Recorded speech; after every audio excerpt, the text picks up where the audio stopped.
Assalamualaikum warahmatullahi wabarakatuh. Pada kesempatan kali ini saya akan menjelaskan materi mengenai NAT untuk IT versi 4 ya. Jadi ada beberapa bahasan pokok bahasan yang akan kita bahas di NAT IT versi 4. Yang pertama, NAT karakteristik. Jadi akan menjelaskan apa purpose-nya, fungsinya dan seperti apa function dari NAT. Berikutnya ada types of NAT, yaitu jenis-jenis dari NAT. Dalam topik itu akan dijelaskan operation dan beberapa perbedaan tipe-tipe dari NAT. Yang ketiga yaitu NAT advantage dan disadvantage. Jadi akan dijelaskan seperti apa keuntungan maupun kerugian kalau kita menggunakan NAT. Berikutnya static NAT. Ini kita akan masuk ke konfigurasi ya. Bagaimana mengkonfigurasi static NAT menggunakan CLI pada router ya. Oh ya, ini untuk softwarenya kita menggunakan Cisco Packet Tracer. Objektif yang berikutnya yaitu mengenai dynamic NAT ya. Kita akan belajar mengkonfigurasi, kalau tadi static, berikutnya ada dynamic ya, mengkonfigurasi secara dinamis NAT menggunakan CLI, dan yang terakhir mengenai path ya, kita akan mengkonfigurasi path menggunakan CLI. Nah, jadi di sini objektif secara umum ya dalam bahasan kali ini yaitu mengkonfigurasi NAT service ya di edge router sehingga dapat memprovide IP versi 4 address dan scalability-nya dari sebuah jaringan tersebut. Oke, secara karakteristik ya NAT itu seperti ini ya. Jadi gambaran NAT itu seperti ini. Jadi ada namanya internal network ya. Di sini biasanya berupa private IP versi 4 address base.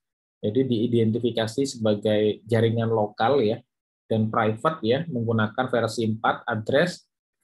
Dan berikutnya ada public address ya, yaitu di internet, di mana nanti akan terhubung antara yang internal network dengan public network.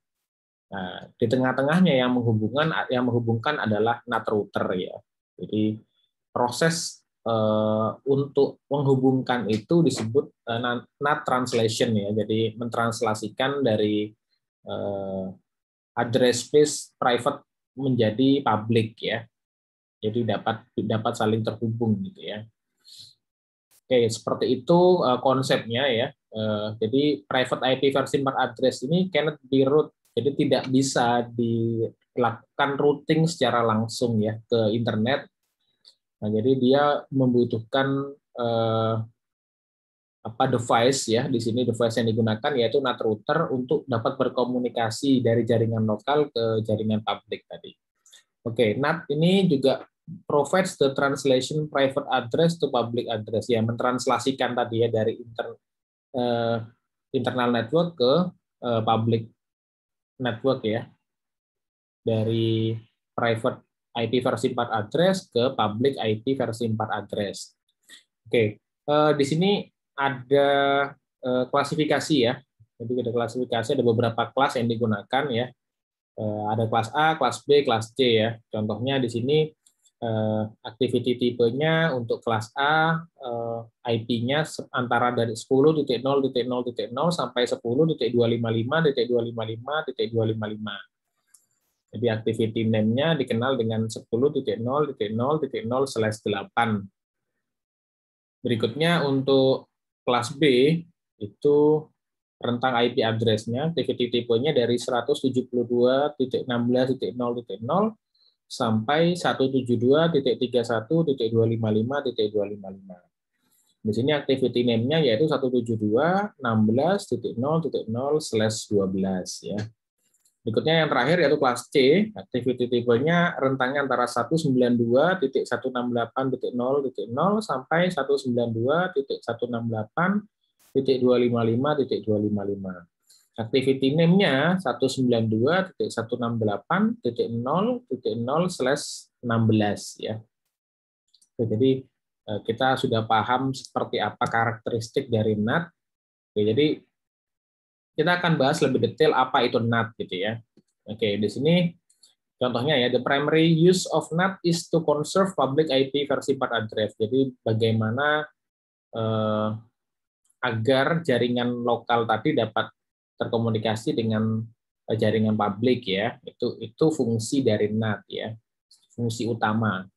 Di NAT ini allow network to use private IP versi 4 address internally and translate them to a public address when need.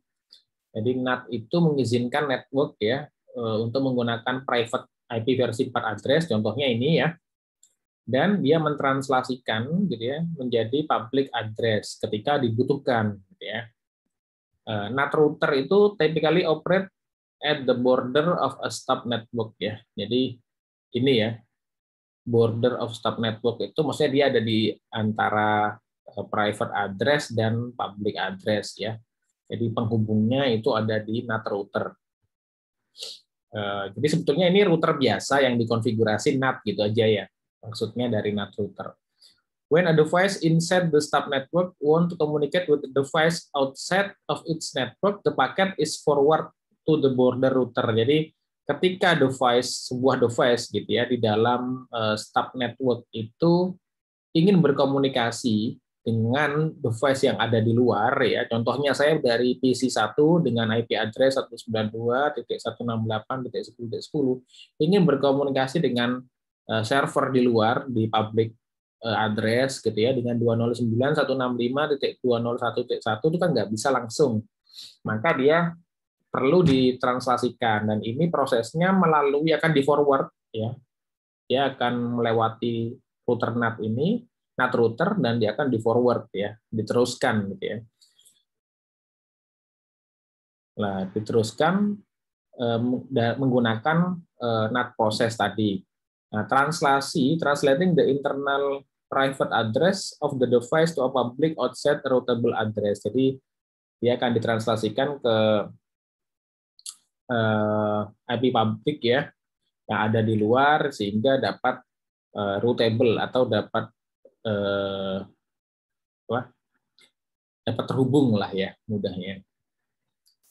Jadi seperti apa NAT itu bekerja ya? Oke, kita lihat gambar ini ya. Ini ada contohnya ini jaringan lokal ya. Terlihat dari mana IP-nya ya. Ini IP-nya kita masih ingat di sini. Kalau kita lihat tadi 192 dia masuk kelas C ya. Oke, ini kelas C dan ini public ya. Oke, ini ada router 1, router 2, ini ya routernya ISP ini misalkan ya. Oke, jadi yang menjadi jembatan di tengah-tengah berarti ini router 2. Jadi NAT routernya di sini. Jadi ini NAT allow network to use private IP versi 4 address internally and translate them to the public address. Oke. Jadi ada 4 pembagian di sini ya. Ada 4 IP address di sini yang berfungsi yang harus kita penuhi gitu ya, yang harus kita set gitu ya IP address-nya agar proses translasi NAT itu dan proses forward dari router NAT ke public address di device tertentu itu bisa saling terhubung atau dapat terkirim gitu ya. Jadi NAT table itu terdiri dari 4 di sini. Ada inside lokal, ada inside global, ada outside lokal, dan outside global. Jadi kita hafalkan saja ada lokal, ada global gitu ya. Jadi ada inside itu yang di dalam ya, yang internal, yang public itu outside gitu ya. Nah, nanti kita akan jelaskan lebih detail bagaimana kita menentukan mana inside lokal, mana outside lokal, mana inside global, mana outside global gitu ya. Oke. Nah, jadi seperti ini. Ada inside address gitu ya. Inside address itu the address of the device which is being translated by NAT. Jadi ini adalah alamat ya, alamat dari device di mana nanti akan ditranslasikan IP address-nya itu menggunakan NAT gitu ya. Berarti dia yang lokal gini. Berikutnya outside. Ini the address of the destination device. Jadi destination address-nya ya. Di outset address, destination address di public, di jaringan publik tadi. Oke, jadi terminologinya seperti ini. Ada juga local address ya. Jadi kalau lokal itu nih, local address is any address that appear on the inside portion of the network. Jadi di dalam local network tadi gitu ya, itu ada namanya local address ya. Nah, di mana di sini digambarkan di sini ya, biasanya inside local address itu ya. Lalu ada yang namanya global address. Kalau global address itu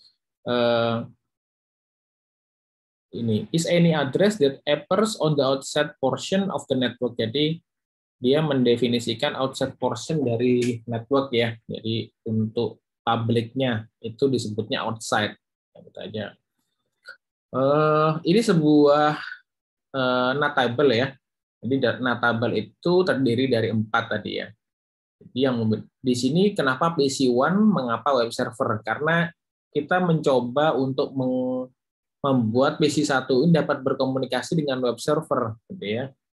Jadi di inside globalnya, jadi addressnya, nah, inside global berarti dia sudah dirubah menjadi IP global ya. Kalau inside local address itu ya source address-nya ini 192.168.10.10 dari PC1 ditulis di sini. Lalu dia ada inside global address. Nah, ini akan menjadi alamat IP address yang digunakan oleh PC1 gitu ya. Berikutnya di web servernya ya, karena ini sudah public ya, maka dia tinggal dituliskan saja untuk yang 209.165.201.1. Mengapa outset local address dan outset global address ini sama ya? Karena di sini dia tidak perlu ditranslasikan karena yang mengirim itu yang ingin berkomunikasi dari PC1 ke web server. Jadi kita merubah IP address yang di lokal ini PC1 agar dapat berkomunikasi dengan ini IP public ya. Di sini IP publiknya. Nah, ini ada, jadi kalau kita petakan begini ya, di sini ada inside lokal, ini alamat PC1, ada outside lokal ya. Jadi kalau inside itu di dalam ya. Kalau lokal ya ini outside lokal. Jadi modelnya seperti ini ya. Ada dua, mengapa ada dua seperti ini atas bawah ini. Kalau yang atas ini mencontohkan bagaimana kita mengirim data dari PC1 ke web server. Ini ya, ke sini. Dari SA, DA gitu ya, dari inside lokal ke outside lokal, lalu ditranslasikan dari router, di forward oleh NAT router ke inside global IP-nya, lalu ke outside global. Kalau yang sebaliknya gitu ya, responsnya misalkan ya, dari web server memberikan respon ke PC1. Jadi dia outset-nya tetap, nah, lalu dia masuk ke outside lokal, dan lalu sampai ke inside lokal di PC1. Ya. Jadi intinya agar bisa berkomunikasi, yang ini di-convert menjadi ini, sehingga dapat berkomunikasi dari ini keluar sini ya, ke sini. Itu bisa. Karena sudah sama, IP-nya sama-sama public. Ya. Oke, ini static NAT ya. Jadi static NAT itu use a one-to-one mapping of local and global address configured by the network administrator that remain constant. Jadi intinya kita harus melakukan mapping satu persatu gitu ya, of local and global address, dari local address dan global address, dan dikonfigurasi ya sehingga dapat saling terhubung. Nah, static NAT ini is useful for web server or device that must have consistent address. Jadi, kapan kita pakai static NAT, Pak? Gitu ya. Static NAT ini digunakan ketika misalkan kita dari PC4 nih, kita ingin connect ke server 1 ini. Dan ini dilakukan terus-menerus, nih kita nggak connect ke yang lain nih. Memang PC ini digunakan agar kita dapat mengkonfigurasi server satu. Jadi itulah saatnya kita pakai static NAT gitu ya. Karena kita setnya manual gitu ya. Dari point to point, one to one mapping tadi. Ya, dari PC 4 ke server 1 gitu. Nah, ini jadi efektif gitu ya. Tapi kalau ternyata PC 4 juga berkomunikasi dengan PC 2, PC 3 gitu ya. Nah, static NAT ini tidak efektif gitu ya.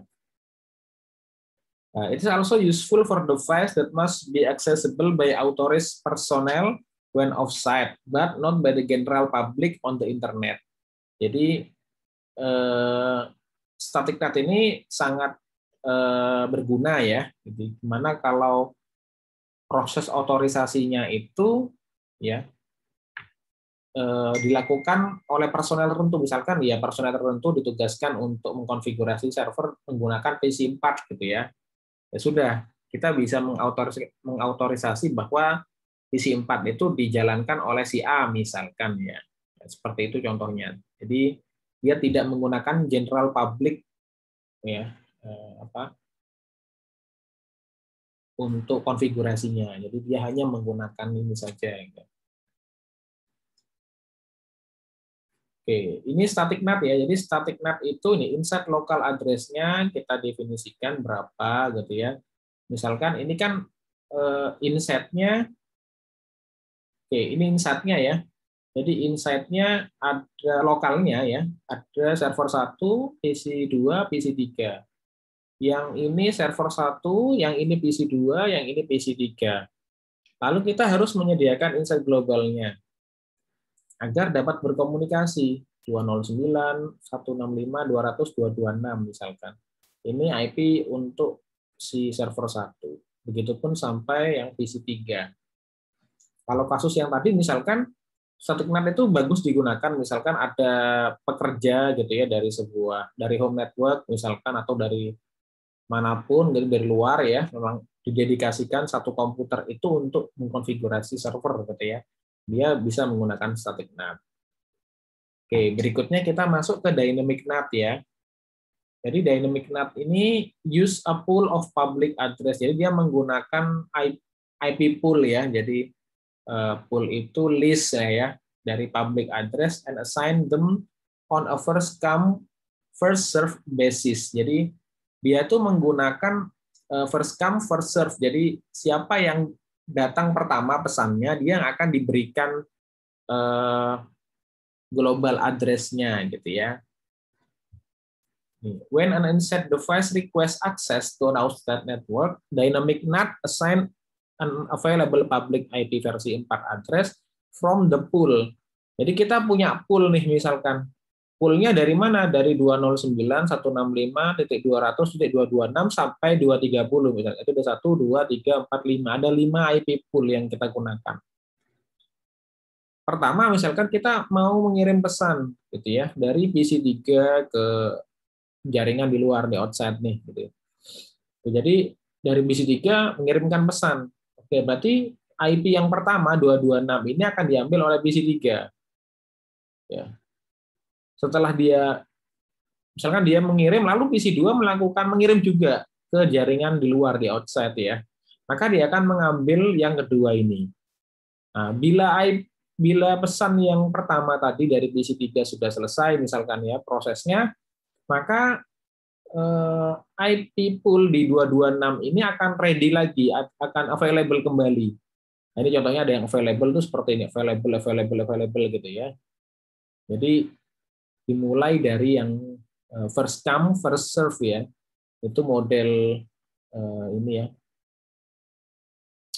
Siapa yang datang dulu lah, itu seperti antrian ya, seperti yang datang dulu dia akan dilayani terlebih dahulu. Jadi ini apa kelebihannya gitu ya? Nanti kita akan bahas ya. Tapi dari sini sudah kelihatan sebetulnya mana kelebihan dan mana kekurangannya.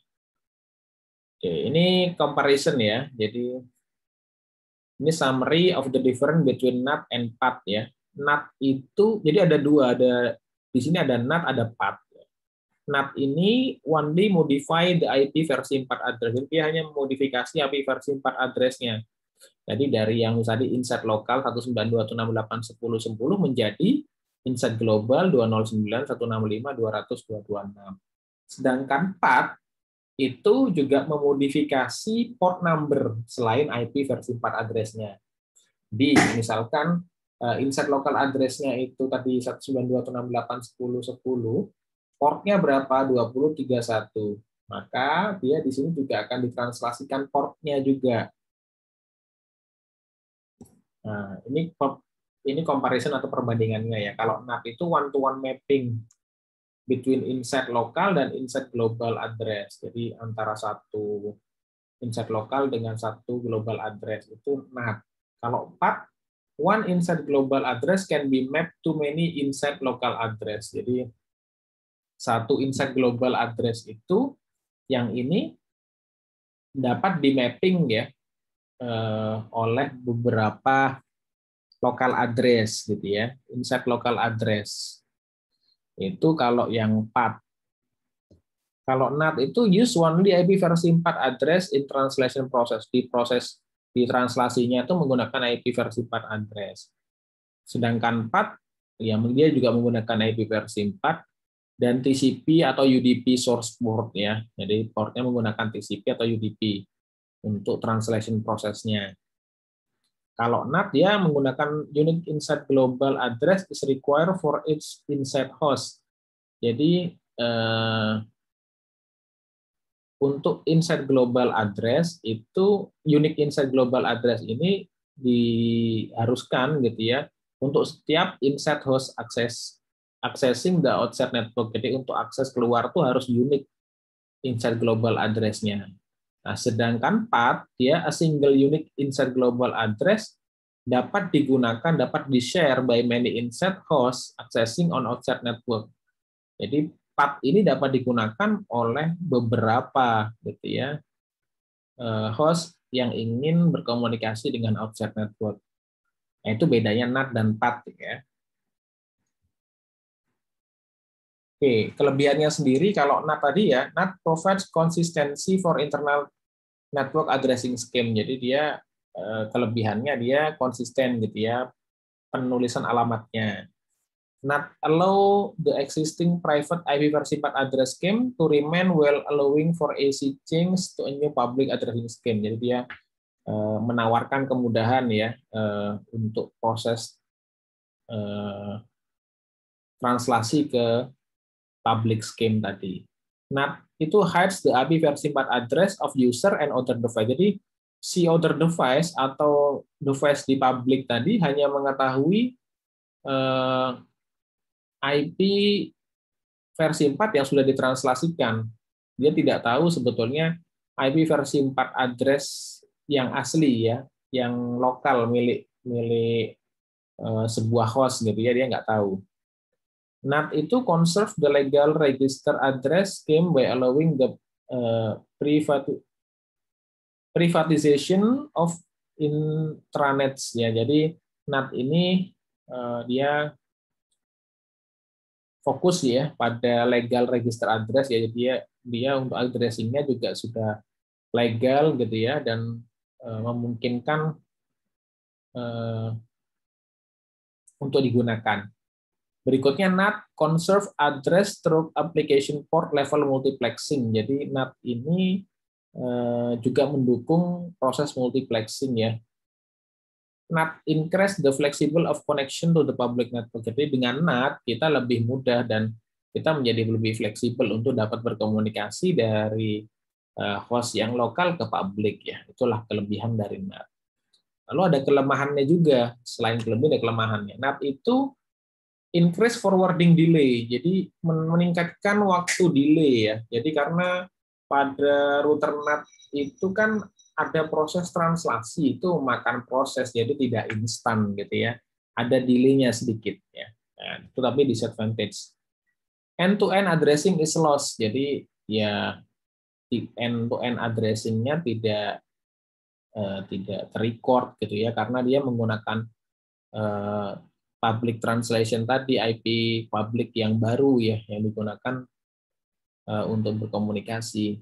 End-to-end IP versi 4 traceability is lost. Fitur trace-nya nggak bisa kita trace di mana jalannya dari yang luar publik tadi ke lokal tadi. Untuk traceability-nya dia tidak baik. NAT itu complicate the use of tunneling protocol. Jadi kalau kita menggunakan protokol untuk tunneling, dia juga susah seperti IPsec ya. Ini IPsec akan dijelaskan di pertemuan mendatang ya. Berikutnya service that require the initial of TCP connection from the outside network or stateless protocol such of those using UDP can be disrupted. Jadi untuk initiation of TCP connection itu dari outside network, dia bisa didisrupsi ya, atau disrupsi terkait dari penggunaan protokol dan protokol UDP contohnya di sini. Lalu yang berikutnya bagaimana cara kita mengkonfigurasi static NAT ya. Static NAT itu kita sudah tahu tadi kapan harus digunakan. Nah, kita bisa menggunakan fungsi masuk dulu ya di sini, masuk ke global config ya, masuk global config, masuk configuration, menggunakan sintaks IP NAT inside source static ya. Jadi dari yang 192.168.10.254 menjadi ini ya, ditranslasikan menjadi 209.165.201.5. Ini kita yang set sendiri. Kita harus set juga di mana interface-nya yang digunakan ya, interface serialnya. Misalkan contohnya di sini digunakan pada interface serial 010 ya, dengan IP address 192.168.12 misalkan. Nah, ini lalu menggunakan fungsi IP NAT inside. Jadi kita harus tahu mana yang inside, mana yang outside gitu ya, nggak boleh tertukar gitu ya. Jadi outside itu gampangnya ya jaringan luar itu yang outside ya, atau publiknya itu yang lokal kita sebut inside gitu ya.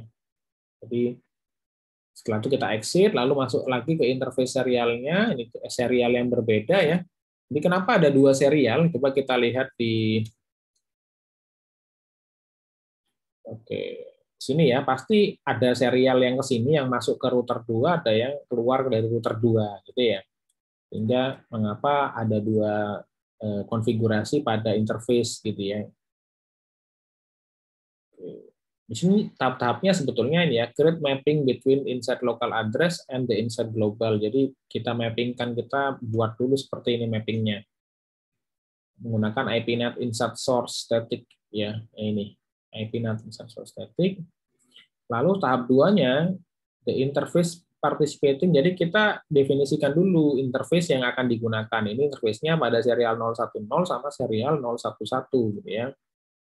Di mana yang konfigurasi untuk inside, yang ini inside ya, yang di dalam, yang lokal, dan yang ini yang global gitu ya, or outside. Relative to NAT with the IP NAT inside and IP NAT outside. Lah ini berbeda ya, IP NAT inside dan IP NAT outside, ada konfigurasi yang berbeda di sini. Komennya beda. Oke, saya sudah cukup jelas ya untuk static NAT. Berikutnya gimana kita memverifikasi koneksi, Pak? Ya.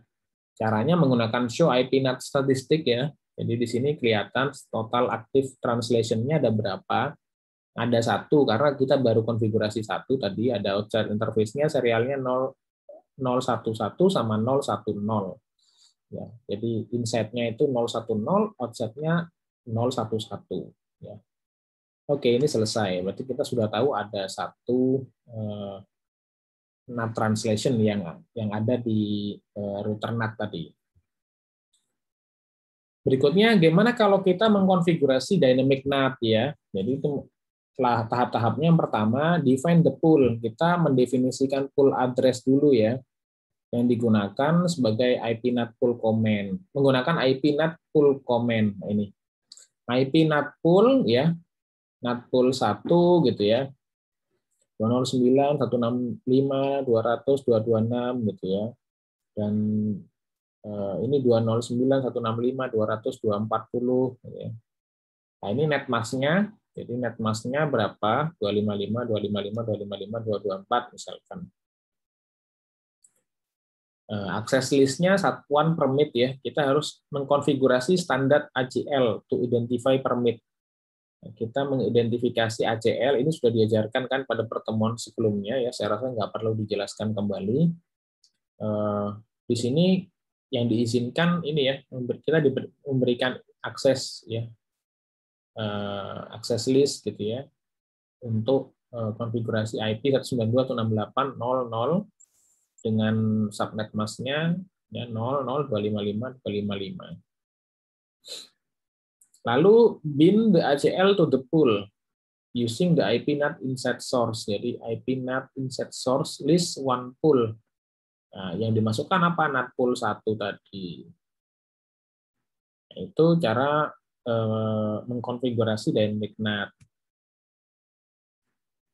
Berikutnya, kita masih belum selesai, ada tahap keempat, yaitu mengidentifikasi which interface are inside. Nah, seperti tadi, kita harus tahu mana interface yang inside, mana yang outside.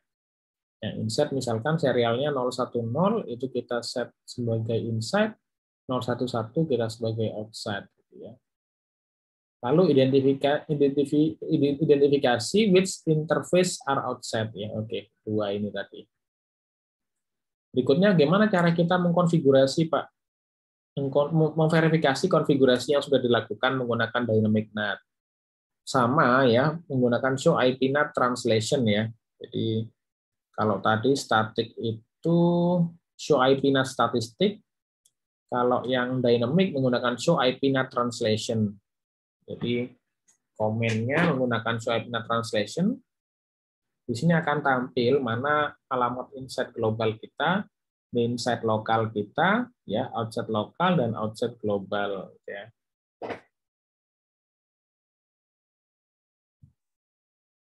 Nah, berikutnya kita diminta mengkonfigurasi path, ya.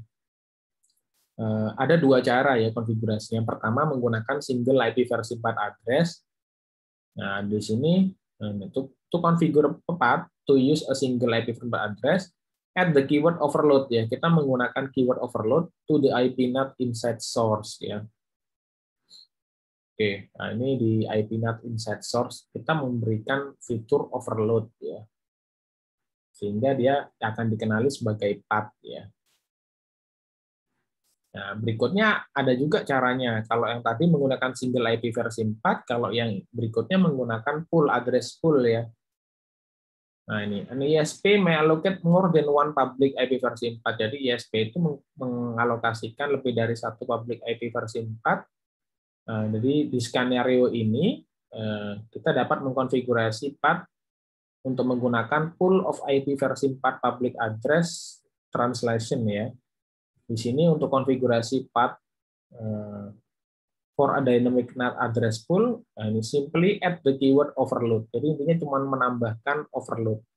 Ini mirip dengan konfigurasi dynamic NAT menggunakan pool ya, sama persis yang ada tambahkan overload. Jadi sebenarnya cukup mudah. In this example, NAT pool is bound to an ACL to permit ya. Oke, jadi access list one permit sekian. Oke, to be translate, this host can share an IP versi address from the pool because path is enabled with the keyword overload ya, yang menggunakan overload ini. Jadi ini menandakan path-nya enable ya, kalau menggunakan sintaks overload. Kalau tanpa overload maka kita menggunakan dynamic NAT pool biasa ya. Kita akan memverifikasi konfigurasi path ya. Karena tadi untuk konfigurasinya sendiri mirip dengan dynamic NAT, maka verifikasinya juga mirip menggunakan show IP NAT translation gitu ya. Di sini bedanya ya, di sini sudah ada portnya tadi ya. Bedanya kalau path sama NAT ini portnya juga sudah ditentukan gitu ya.